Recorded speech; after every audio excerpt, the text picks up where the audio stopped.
ಬಿಡದಿ ಟೌನ್ಶಿಪ್ಗೆ ರೈತರಿಗಾಗಲೇ ವಿರೋಧವನ್ನು ವ್ಯಕ್ತಪಡಿಸ್ತಾ ಇರುವಂತಹ ಹಿನ್ನೆಲೆಯಲ್ಲಿ ಇಂದು ಬೆಂಗಳೂರಿನಿಂದ ಬಿಡದಿಗೆ ಬಿಜೆಪಿ ನಾಯಕರಿಗಾಗಲೇ ತೆರಳಿದ್ದಾರೆ.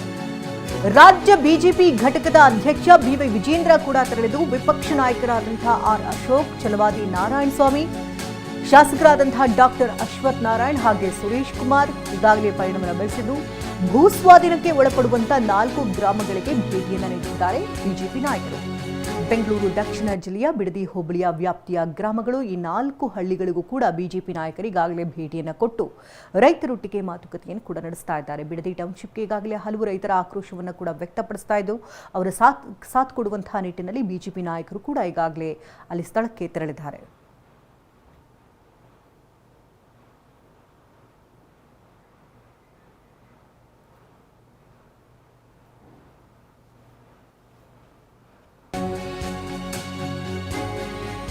ಬಿಜೆಪಿ ನಿಯೋಗ ಭೇಟಿಗೆ ವ್ಯಂಗ್ಯ ಆಡಲಾಗಿದೆ. ಎಚ್ಡಿಕೆ, ನಿಖಿಲ್, ಅನಿತಾ ಕುಮಾರಸ್ವಾಮಿ ವಿರುದ್ಧವೂ ಕೂಡ ಪೋಸ್ಟರ್.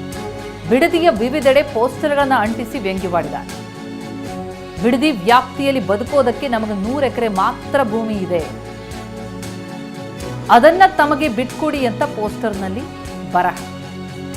ಅನಿತಾ ಕುಮಾರಸ್ವಾಮಿ ಬೇನಾಮಿ ಎಂದು ಪೋಸ್ಟರ್ನಲ್ಲಿ ಉಲ್ಲೇಖಿಸಿದ್ದಾರೆ. ಬಿಜೆಪಿ ನಿಯೋಗ ಭೇಟಿ ಕೊಡ್ತಾ ಇರುವಂತಹ ಸಂದರ್ಭದಲ್ಲೇ ವ್ಯಂಗ್ಯದ ಪೋಸ್ಟರ್, ಅದು ಜೆಡಿಎಸ್ ನಾಯಕರ ಅವರ ಕುಟುಂಬದ ವಿರುದ್ಧ. ಬಿಡದಿಯ ವಿವಿಧೆಡೆ ಪೋಸ್ಟರ್ಗಳು ರಾರಾಜಿಸ್ತಾ ಇದೆ. ಬೇನಾಮಿ ಆಸ್ತಿಗಳು ಸಾಕಷ್ಟಿವೆ, ಆ ಜಾಗನ ಬಿಟ್ಕೊಡಿ ಅಂತ ವ್ಯಂಗ್ಯವಾಡಿದ್ದಾರೆ ಪೋಸ್ಟರ್ಗಳನ್ನ ಹಾಕಿ. ಅಂದರೆ ರಾಜಕೀಯ ಮೇಲಾಟ ಇಲ್ಲಿ ಎದ್ದು ಕಾಣಿಸ್ತಾ ಇದೆ. ಟೌನ್ಶಿಪ್ ಅನ್ನ ವಿರೋಧಿಸಿ ರೈತರಿನ ಹೋರಾಟ ಮಾಡ್ತಾ ಇದ್ರು, ಅದಕ್ಕೆ ಬೆಂಬಲವಾಗಿ ಜೆಡಿಎಸ್ ಮತ್ತು ಬಿಜೆಪಿ ನಾಯಕರು ಸಾಥ್ ಕೊಡ್ತಾ ಇರುವ ಸಂದರ್ಭದಲ್ಲಿ ಈಗ ಅವರ ವಿರುದ್ಧ ವ್ಯಂಗ್ಯದ ಪೋಸ್ಟರ್ಗಳು ಕಾಣಿಸ್ತಾ ಇದೆ. ನಾನು ಯಾವುದೇ ಕಾರಣಕ್ಕೂ ನಂದು ತೆರೆದ ಪುಸ್ತಕ, ಎಲ್ಲ ವಿಷಯಗಳು ನನ್ನ ಕಾರ್ಯಕರ್ತರಿಗೂ ಗೊತ್ತು, ಜನತೆಗೂ ಗೊತ್ತಿದೆ. ಅದರಿಂದ ನಾನು ಇದಕ್ಕೆಲ್ಲ ಇಂಥ ಬೆದರಿಕೆಗೆ ಹೆದರ್ತಕ್ಕಂಥ ಪ್ರಶ್ನೆ ಇಲ್ಲ, ಈ ಪೋಸ್ಟ್ಗಳಿಗೆ ಹೆದರ್ತಕ್ಕಂಥ ಪ್ರಶ್ನೆ ಇಲ್ಲ. ಜನಗಳ ಮುಂದೆ ನಮ್ಮ ಪಕ್ಷದ ಹೋರಾಟ ಏನಿದೆ ಜನಗಳಿಗೋಸ್ಕರ, ರೈತರಿಗೋಸ್ಕರವಾಗಿ ನನ್ನ ಹೆಸರನ್ನ ಹೇಳ್ತಾರೆ ಪದೇ ಪದೇ. ಹೌದಪ್ಪ, ನನ್ನ ಕಾಲದಲ್ಲಿ ಇದು ಮಾಡಬೇಕು ಅಂತ ಹೊರಟಿದ್ದು ನಿಜ. ನಾನು ಮಾಡಲೇಬೇಕು ಅಂತಿದ್ರೆ 2ನೇ ಬಾರಿ ಮುಖ್ಯಮಂತ್ರಿ ಆದಾಗ ತಕ್ಷಣ ನಾನು ಕ್ರಮ ತಗೋತಿದ್ದೆ. ಆ ರೀತಿ ಇದ್ದಿದ್ರೆ ಯಾತಕ್ಕೆ ನಾನು 2ನೇ ಬಾರಿ ಇದ್ನಲ್ಲ, ಯಾಕೆ ಮಾಡಲಿಲ್ಲ? ಮಾಡೋದಾಗಿದ್ರೆ ಆಗ ಮಾಡಿಬಿಡುವೆ. ನನ್ನ ಹೆಸರನ್ನ ಹೇಳ್ಕೊಂಡು ದುಡ್ಡು ಹೊಡೆಯೋ ಕೆಲಸಕ್ಕೆ, ಭೂಮಿ ಲಪಟಾಯಿಸೋ ಕೆಲಸಕ್ಕೆ ಇವತ್ತು ನನ್ನ ಹೆಸರನ್ನು ಉಪಯೋಗ ಮಾಡ್ಕೊಂಡು ಹೊರಟವ್ರೆ.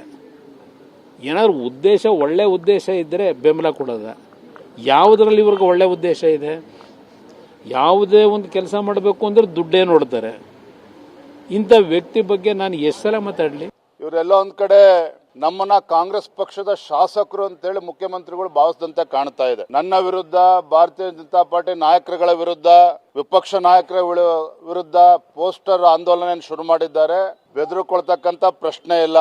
ನಿಮ್ಮ ಗೊಡ್ಡು ಬೆದರಿಕೆಗೆ ಹೆದರ್ಕೊಳ್ತಕ್ಕಂಥದಕ್ಕೆ ನಾವೇನು ಕಾಂಗ್ರೆಸ್ಸಿನ ಶಾಸಕರು ಕೂಡ ಅಲ್ಲ. ಈ ನಾಡಿನ ರೈತರ ಪರವಾಗಿ ನಿಲ್ಬೇಕಾಗಿರ್ತಕ್ಕಂಥ ಕರ್ತವ್ಯ ನಮ್ದಿದೆ. ರೈತರ ಧ್ವನಿಯಾಗಿ ಹೋರಾಟ ಮಾಡಬೇಕಾಗಿರ್ತಕ್ಕಂಥ ಜವಾಬ್ದಾರಿಯೂ ಕೂಡ ವಿರೋಧ ಪಕ್ಷದ ಮೇಲೆ ಇದೆ. ಅದನ್ನ ನಾವು ಮಾಡ್ತಾ ಇದ್ದೇವೆ. ಇವರೆಲ್ಲ ಈ ಬಗ್ಗೆ ಡೀಟೇಲ್ಸ್ ಕೊಡ್ತಾರೆ ನಮ್ಮ ಪ್ರತಿನಿಧಿ ಪ್ರಶಾಂತ್. ಈಗ ಲೈವ್ ನಲ್ಲಿ ಜಾಯ್ನ್ ಆಗ್ತಾ ಇದ್ದಾರೆ. ಪ್ರಶಾಂತ್, ಈ ಬಿಡದಿ ಟೌನ್ಶಿಪ್ ವಿಚಾರ ಈಗ ಬಹಳ ದೊಡ್ಡ ರಾಜಕೀಯ ಮೇಲಾಟಕ್ಕೆ ಕಾರಣ ಆಗಿದೆ. ಈಗ ರೈತರ ಹೋರಾಟಕ್ಕೆ ಸಾಥ್ ಕೊಡೋದಕ್ಕೆ ಬಿಜೆಪಿ ಹೊರಟಿರೋದು, ಅದನ್ನ ಈಗ ಪೋಸ್ಟ್ ವಾರ್ ಮೂಲಕ ಟೀಕಿಸುವಂತಹ ಪ್ರಯತ್ನಗಳೇನಾಗ್ತಾ ಇದೆ. ಇದು ರಾಜಕೀಯ ಬಹಳ ದೊಡ್ಡ ಚಟುವಟಿಕೆ ಕಾರಣ ಆಗಿದೆ ಅಂತ ಅನಿಸಿದೆ. ಒಟ್ಟಾರೆ ಚಿತ್ರಣ ಕೊಡೋದಾದ್ರೆ ರೈತರಿಗೆ ಈ ಬಿಜೆಪಿ ನಿಯೋಗ ಬರ್ತಾ ಇರೋದು, ಹೋರಾಟಕ್ಕೆ ಸಾಥ್ ಕಟ್ಟುತ್ತಾ ಇರುವಂತದ್ದು ಸಮ್ಮತ ಇದೆಯಾ? ಹೇಗಿದೆ ಅಲ್ಲಿನ ಚಿತ್ರಣ ಅಂತ? ಪ್ರತಿಮಾ, ಬಿಡದಿ ಟೌನ್ಶಿಪ್ ವಿಚಾರವಾಗಿ ಬಿಡದಿ ಭಾಗದ ರೈತರು ಕಳೆದ 1 ವರ್ಷಗಳಿಂದಲೂ ಕೂಡ ಹೋರಾಟವನ್ನು ನಡೆಸ್ತಾ ಇದ್ದಾರೆ. ಹೋರಾಟದ ನಡುವೆ ಕೂಡ ಈಗ ಫೈನಲ್ ನೋಟಿಫಿಕೇಶನ್ ಆಗಿದೆ. ಈ ಒಂದು ರೈತರ ಹೋರಾಟಕ್ಕೆ ಈಗಾಗಲೇ ಬಿಜೆಪಿ ಹಾಗೂ ಜೆಡಿಎಸ್ ಕೂಡ ಸಾಥನ್ನು ಕೊಟ್ಟಿರುವಂಥದ್ದು. ರೈತರ ಹೋರಾಟಕ್ಕೆ ಕೂಡ ಎರಡೂ ಪಕ್ಷಗಳು ಕೂಡ ಧುಮುಕಿರುವಂಥದ್ದು. ಈಗಾಗಲೇ 2-3 ದಿನಗಳಿಂದಲೂ ಕೂಡ ಜೆಡಿಎಸ್ ರೈತರಿಗೆ ಬೆಂಬಲವನ್ನು ಸೂಚಿಸಿ ಹೋರಾಟಕ್ಕೂ ಕೂಡ ಪ್ಲಾನ್ ಮಾಡಿದೆ. ಬೃಹತ್ ಆದಂಥ ಒಂದು ಪಾದಯಾತ್ರೆಯನ್ನು ಕೂಡ ನಡೆಸ್ತಾ ಇದೆ. ಇದರ ಮಧ್ಯೆ ಇವತ್ತು ಬಿಜೆಪಿ ನಿಯೋಗ ಕೂಡ ಬಿಡದಿಗೆ ಬರ್ತಾ ಇದ್ದಾರೆ, ರೈತರಿಗೆ ಬೆಂಬಲವನ್ನು ಸೂಚಿಸುವ ನಿಟ್ಟಿನಲ್ಲಿ. ಈಗಾಗಲೇ ಬಿಜೆಪಿ ರಾಜ್ಯಾಧ್ಯಕ್ಷ ವಿಜಯೇಂದ್ರ ಆಗಿರಬಹುದು, ವಿಪಕ್ಷ ನಾಯಕ ಆರ್ ಅಶೋಕ್, ಛಲವಾದಿ ನಾರಾಯಣಸ್ವಾಮಿ, ಡಾಕ್ಟರ್ ಅಶ್ವಥ್ ನಾರಾಯಣ್ ಸೇರಿದಂತೆ ಬಿಜೆಪಿ ನಿಯೋಗ ಕೂಡ ಇನ್ನೇನು ಕೆಲವೇ ನಿಮಿಷಗಳಲ್ಲಿ ಕೂಡ ಈ ಒಂದು ಬೈರ್ಮಂಗ್ಲಕ್ಕೆ ಬರ್ತಾರೆ. ಕೆಲವೊಂದಿಷ್ಟು ಜಮೀನುಗಳಂದ್ರೆ ಭೂಸ್ವಾಧೀನ ಆಗ್ತಿರುವಂತಹ ಜಮೀನುಗಳಿಗೂ ಕೂಡ ಭೇಟಿ ನೀಡಿ ರೈತರ ಜೊತೆ ಮಾತುಕತೆ ನಡೆಸ್ತಾರೆ. ಜೊತೆಗೆ ಮುಂದೆ ಯಾವ ರೀತಿಯೆಲ್ಲ ಹೋರಾಟವನ್ನ ಮಾಡಬೇಕು, ಸದಾ ನಿಮ್ಮ ಜೊತೆ ಇರ್ತೀವಿ ಅನ್ನೋಂಥದ್ದನ್ನ ತಿಳಿಸೋ ನಿಟ್ಟಿನಲ್ಲೂ ಕೂಡ ಈಗ ಬಿಜೆಪಿ ಈ ಒಂದು ಬೈರ್ಮಂಗ್ಲಕ್ಕೆ ಬರ್ತಾ ಇದ್ದಾರೆ. ಇದರ ನಡುವೆ ಕೂಡ ಅಪರಿಚಿತರು ಏನು ಇವತ್ತು ಬಿಜೆಪಿ ಬರ್ತಾ ಇದೆ, ಜೊತೆಗೆ ಜೆಡಿಎಸ್ ಕೂಡ ಬೆಂಬಲವನ್ನ ಸೂಚಿಸಿದೆ. ಅದಕ್ಕೆ ವ್ಯಂಗ್ಯವನ್ನ ವ್ಯಕ್ತಪಡಿಸಿ ಬಿಡದಿಯ ಹಲವೆಡೆ ಕೂಡ ಸಾಕಷ್ಟು ಪೋಸ್ಟರ್ಗಳನ್ನು ಕೂಡ ಅಂಟಿಸಿರುವಂಥದ್ದು. ಒಂದು ಕಡೆ ಕೇಂದ್ರ ಸಚಿವ ಕುಮಾರಸ್ವಾಮಿ ಅವರ ಪತ್ನಿ ಅನಿತಾ ಕುಮಾರಸ್ವಾಮಿ ಅವರ ಪುತ್ರ ನಿಖಿಲ್ ಕುಮಾರಸ್ವಾಮಿ ಅವರ ಒಂದು ಪೋಸ್ಟರ್ಗಳನ್ನು ಅಂಟಿಸಿ ಬೇನಾಮಿ ಆಸ್ತಿ ಇದೆ, ಜೊತೆಗೆ ಒಂದು 100 ಎಕರೆ ಜಮೀನು ಮಾತ್ರ ಇರುವಂಥದ್ದು, ಅದನ್ನ ನಮಗೆ ಬಿಟ್ಕೊಡಿ ಅನ್ನುವಂಥ ಒಂದು ಪೋಸ್ಟರ್, ಜೊತೆಗೆ ಬೇನಾಮಿ ಆಸ್ತಿ ವಿನಯ್ ಗೌಡ ಅನ್ನೋರ ಹೆಸರಲ್ಲಿ ಬೇನಾಮಿ ಆಸ್ತಿ ಇದೆ ಅಂತೇಳಿ ವಿನಯ್ ಗೌಡ ಮತ್ತೆ ಅನಿತಾ ಕುಮಾರಸ್ವಾಮಿ ಅವರ ಒಂದು ಪೋಸ್ಟರ್ಗಳನ್ನು ಕೂಡ ಅಲ್ಲಿ ಭಾವಚಿತ್ರಗಳನ್ನು ಕೂಡ ಪೋಸ್ಟರ್ ಅಲ್ಲಿ ಅಂಟಿಸಿ ಸಾಕಷ್ಟು ಕಡೆ ಅಂಟಿಸಿದೆ. ಮತ್ತೊಂದು ಕಡೆ ಆರ್ ಅಶೋಕ್ ಆಗಿರ್ಬೋದು, ಬಿಜೆಪಿ ನಾಯಕಗಳ ವಿಜಯೇಂದ್ರ ಮತ್ತೆ ಬೇರೆ ಬೇರೆ ನಾಯಕರುಗಳ ಭಾವಚಿತ್ರವನ್ನು ಆ ಪೋಸ್ಟರ್ ಅಂಟಿಸಿ ಕೆಲವೊಂದಿಷ್ಟು ಕ್ವಶನ್ಗಳನ್ನು ಕೂಡ ವ್ಯಕ್ತಪಡಿಸಿ ನೀವಿಂದ ಇದ್ದ ವಿರೋಧ ವ್ಯಕ್ತಪಡಿಸಿಲ್ಲ, ಈಗ ಬರ್ತಾ ಇದ್ದೀರಾ ಅಂತೇಳಿ ಪೋಸ್ಟರ್ಗಳ ಮೂಲಕ ವ್ಯಂಗ್ಯವನ್ನು ಕೂಡ ವ್ಯಕ್ತಪಡಿಸಿರುವಂಥದ್ದು. ಇದಕ್ಕೆ ಕಟುವಾಗಿ ಕುಮಾರಸ್ವಾಮಿ ಆಗಿರ್ಬೋದು ವಿಜೇಂದ್ರ ಅವರು ಕೂಡ ಟೀಕಿಸಿ ನಾವು ಹೋಗೇ ಹೋಗ್ತೀವಿ, ಯಾವುದಕ್ಕೂ ಕೂಡ ನಾವು ಎದುರೋದಿಲ್ಲ, ರೈತರ ಜೊತೆ ಸದಾ ಇರ್ತೀವಿ ಅನ್ನುವಂಥದ್ದನ್ನು ಕೂಡ ಈಗಾಗಲೇ ತಿಳಿಸಿರುವಂಥದ್ದು. ಪ್ರತಿಮಾ, ಥ್ಯಾಂಕ್ ಯು ತಮ್ಮೆಲ್ಲ ಮಾಹಿತಿಗೆ.